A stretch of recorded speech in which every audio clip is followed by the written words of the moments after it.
problem there. So, welcome to our Bhagavatam class. We're beginning our Bhagavatam classes again. And it is February 12th, 2023. So we're beginning where we left off. Srimad Bhagavatam, first chapter 16. I'm sorry. First canto, chapter 16, text 32. It's actually double. It's text 32 and 33. So, Om Namo Bhagavate Vasudevaya. Om Namo Bhagavate Vasudevaya.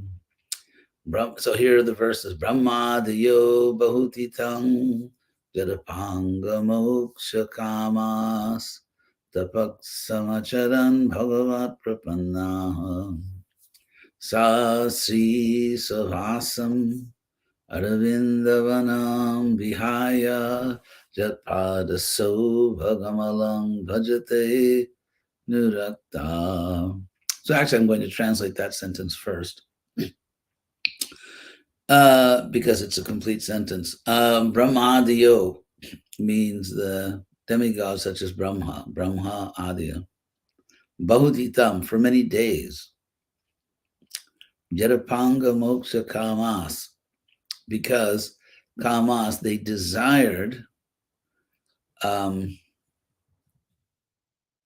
have the apanga moksha, the liberating glance. Apanga, sort of a sidelong glance, which means it's used here, apanga, the sidelong glance of Krishna. So for many days, Brahma and other celestial beings sought the liberating glance of Krishna. And it says apanga, sidelong glance, indicating that it's a humble approach to Krishna. It's not that Krishna is going to look directly at them, but Krishna is going to notice them over in the corner.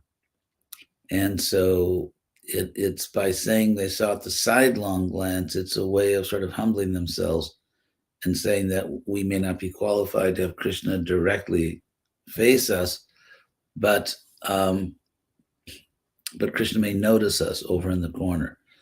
So for many days, desiring that liberating sidelong glance, demigods headed by Brahma, Samacharan, Tapak Samacharan, they performed austerity.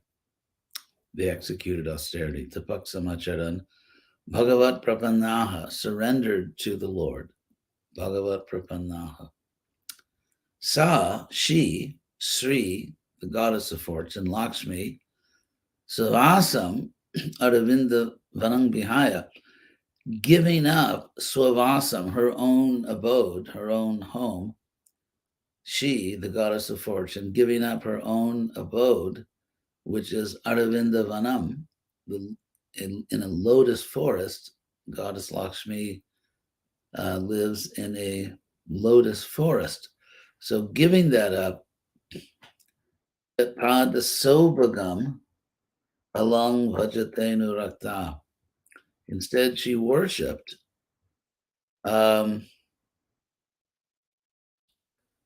the all-fortunate feet of the Lord, Padasobhagam, Anurakta, steadily attached to the Lord. So, of course, Lakshmi has this steady, eternal attachment to the Lord, and therefore she worshipped his feet, giving up her own residence in the lotus forest. So here we have the demigods, celestials headed by Lord Brahma and Lakshmi, who are, of course, the greatest personalities in the universe. And yet they surrender to Krishna. They're worshiping Krishna.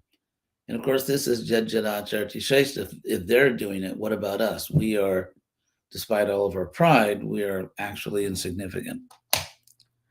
And so if these personalities who are inconceivably greater than us, they're worshiping Krishna, how, of course, we should worship Krishna. And now this is Dharma speaking. So then the next verse is Tasyaham Abja Kuli Shankashu Kuli Shang sorry, Kuli Shankusha K to K tire Srimad Padayar Bhagavat Samalang Kritangi Bhagavatak Samalang Kritangi Srin Atyarocha Upalabhya Tato Vibhuting Lokan Samang Vyasrajat Utsmayating Tarante. Or actually, I think Mom, right, this is actually, I'm sorry, it's the earth. It's Mother Earth speaking. And she says that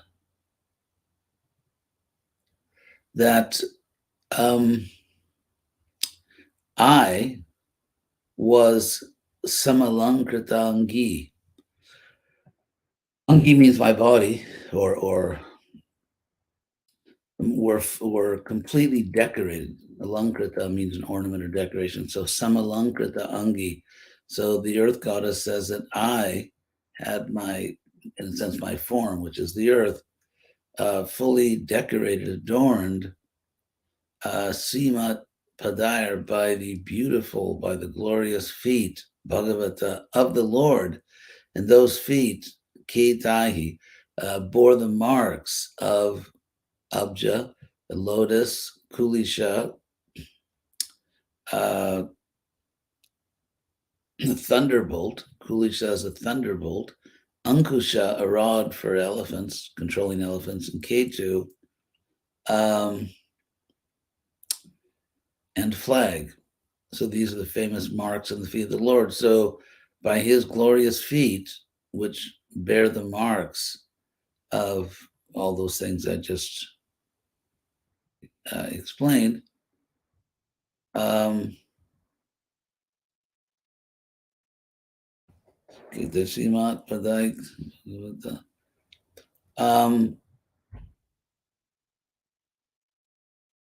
by that, Trin Atyarocha Upalabhya Tato Vibhutim, which means that that I once, well, actually, I'll read what Prabhupada says about this.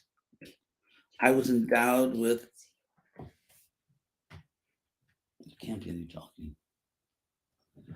I was endowed with specific powers to supersede the fortune of all the three planetary systems by being decorated with the impressions of the flag, thunderbolt, elephant driving rod, and lotus flower, which are signs of the lotus feet of the Lord.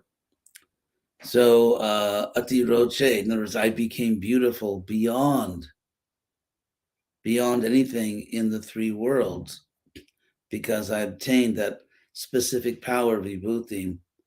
So I went beyond all the planets, Lokan, and then, and this is sort of the point that Lakshmi is making here, then he abandoned me or gave me up, Utsmayatim, while I was feeling so proud, Tarante at the end. So all these verses are, it's really the earth's lamentation. The earth herself is lamenting that she has lost Krishna. Of course, we know that Krishna's always present. Krishna explains in the Bhagavad Gita that he's within everything and everything is within him. And yet there is something special about the Lord's, you could say, personal pastime presence, because if not, why would the six Goswamis, for example, lament or feel separation? The most advanced state of consciousness in Lord Chaitanya's movement is, of course, Viraha Bhakti, to feel separation from the Lord. And one could not feel separation from the Lord if there was no difference between him actually appearing in the world and, let's say, just perceiving him everywhere because he's all pervading. So clearly there is something special about Krishna coming in his Leela form and actually appearing to the world, even though the world cannot understand him perfectly. There is something special about that because we see all the great devotees here, Mother Earth, and the six Goswamis and so many others, the Pandavas we already read earlier in the first canto, the intense separation the Pandavas were feeling. So there is something very special when Krishna personally comes and manifests himself to the world, and the devotees do feel great separation when he's gone, despite the fact that Krishna is all pervading. So both these things are true. So then if we go on to the next verses, verse 34, the earth is still speaking, Jo Vai Mamati Paramasura Vangsha Rajnam Akshohini Shatam Apanudat Atma Tantra. So Krishna is Atma Tantra. He's self-sufficient. He doesn't depend on anyone else. And he took away the ativaram, the excessive burden, which was a burden for me.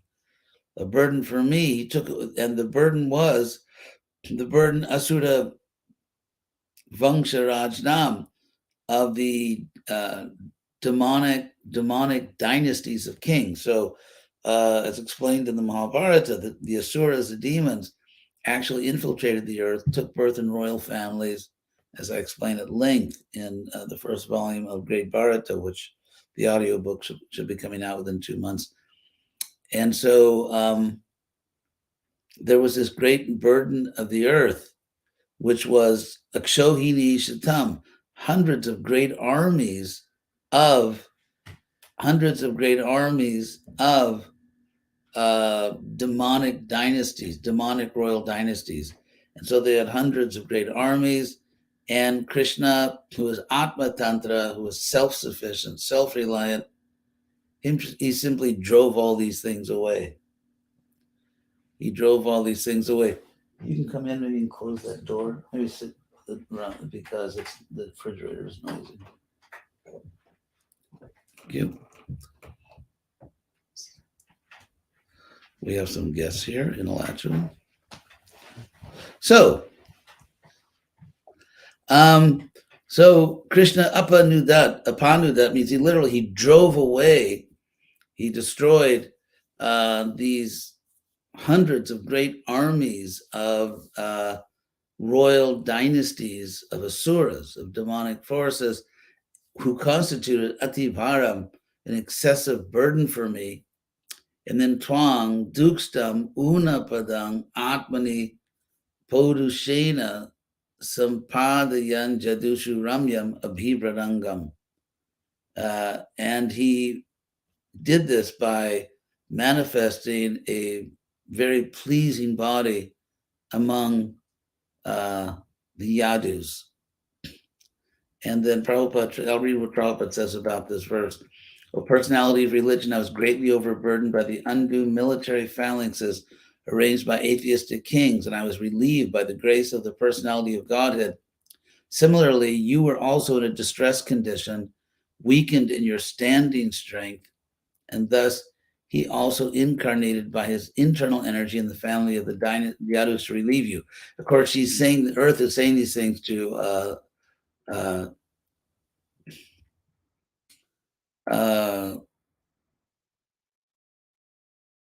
Dharma, I believe. So Twang Dukstam Una Padam, because you were missing your legs and you were badly situated, literally. And so by his own personal strength, the Godhead within himself, he restored your body, he restored Dharma, appearing in a very pleasing form among the Yadus. So Prabhupada translates this, that he also incarnated by his internal energy in the family of the Yadus to relieve you. So Prabhupada says about this, the Asuras want to enjoy a life of sense gratification, even at the cost of others' happiness. In order to fulfill this ambition, the Asuras, especially atheistic kings or state executive heads, try to equip themselves with all kinds of deadly weapons. Just think what's going on in the world, to bring about a war and a peaceful society. Think about the invasion of Ukraine. They have no ambition other than personal aggrandizement, and thus Mother Earth feels overburdened by such undue increases of military strength. By the increase of the Asuric population, religious principles are hampered, with the result that all the people of the world, especially the devotees or devas, become unhappy to see the anomalies of the Asuric civilization of self-aggrandizement. So if anything is going on in the world today, it's self-aggrandizement. So the situation in the world today is very similar to the situation 5,000 years ago. Obviously, there are differences, but still, the world is again threatened. The world is again basically being governed by demonic forces in many places in the world. And the world again needs to be saved by Krishna, who in this yuga appeared as Lord Chaitanya. So these verses are very relevant for us. They're very relevant for us because we're in a very similar situation. So Prabhupada says, in such a situation, the personality of Godhead incarnates to vanquish the unwanted asuras and to reestablish the true principles of religion. This was the mission of Lord Sri Krishna, and he fulfilled it. So Lord Chaitanya is doing the same thing. In this case, he's working through us. We're supposed to be, I mean, that's what he wants to do if we will cooperate. So then, first canto, chapter 16, text 35, Kava Shahita Vidahang Purushottamasya. Simple Sanskrit question, who indeed can tolerate separation from the Supreme Person? Who indeed can tolerate separation from the Supreme Person? Premavaloka ruchira smita valgu jalpai staryam samana maharan madhumani ninam romotsavo mamajadangri vitankitaya. So read Prabhupada's translation. Who therefore can tolerate the pangs of separation from that Supreme Personality of Godhead? He could conquer the gravity and passionate wrath of his sweethearts like Satyabhama by his sweet smile of love, pleasing glance, and hearty appeals. The Prabhupada, of course, wrote this in very charming English before he came to the West. Premavaloko, which means by loving glance, ruchira, and charming, smita, smiles, vulgu jalpai, and by sweet conversation, sweet words. Staryang samana maharan, he took away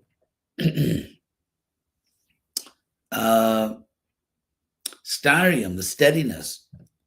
Prabhupada translates that the gravity. He took away the steadiness, the gravity, samanam, and the sort of the, along with their pride, samanam, aharan. He took away madhumani ninang from those who were proud because of their, such as Satyabhama, Prabhupada says, of these sweet and beautiful women. So Ramotsavomama. So my hair is standing on end, Jadangri Vitankitaya, because my body, the earth, has been imprinted with by his feet. Ramotsavomama Jadangri Vitankitaya. So Prabhupada says, when he traversed my earth's surface, I would be immersed in the dust of his lotus feet and thus be sumptuously covered with grass, which appeared like hairs standing on me out of pleasure. So the earth's hair standing on end is a poetic way of saying that the grass was flourishing. So Prabhupada writes, there were chances of separation between the Lord and his thousands of queens because of the Lord's being absent from home. But as far as his connection with earth was concerned, the Lord would traverse the earth with his lotus feet, and therefore there was no chance of separation. So in that sense, the earth was always in touch with Krishna, even though, for example, Krishna would often leave Dwarka. He left Vrindavan at a certain stage, so his lovers sometimes would be feel the pangs of separation, but the earth was always in contact with Krishna. Interesting point. When the Lord left the surface of the earth to return to his spiritual abode, the earth's feelings of separation were therefore more acute. And now we return to the regular sloka meter. In other words, those were long verses with many syllables. Now we return to the standard 4 lines of 8 syllables because that's the end of the speaking of these great souls. Now it's Tiyor Evam Katyato. So when those two were thus conversing, Tayorevam Katyato, Prithivi Dharma Yostada, Prithivi, the earth, and Dharma.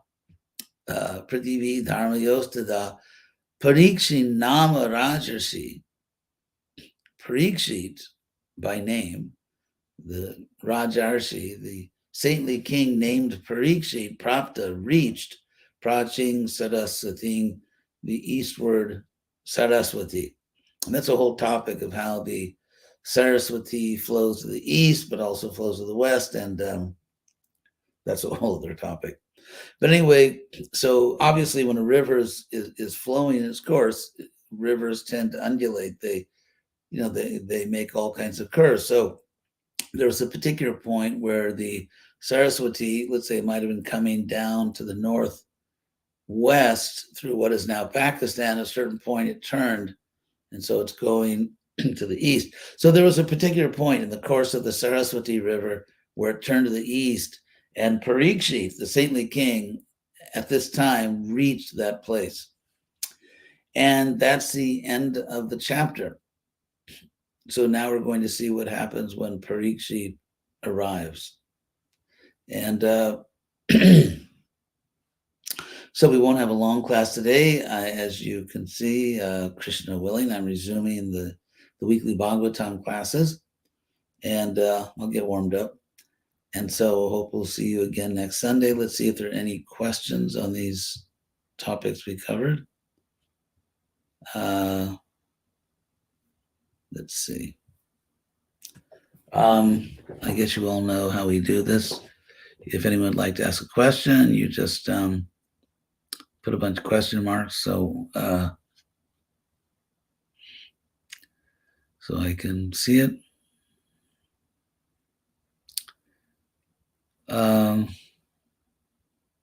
So perhaps there are no questions today. So thank you all for attending, and hopefully we'll see you next Sunday. Hare Krishna.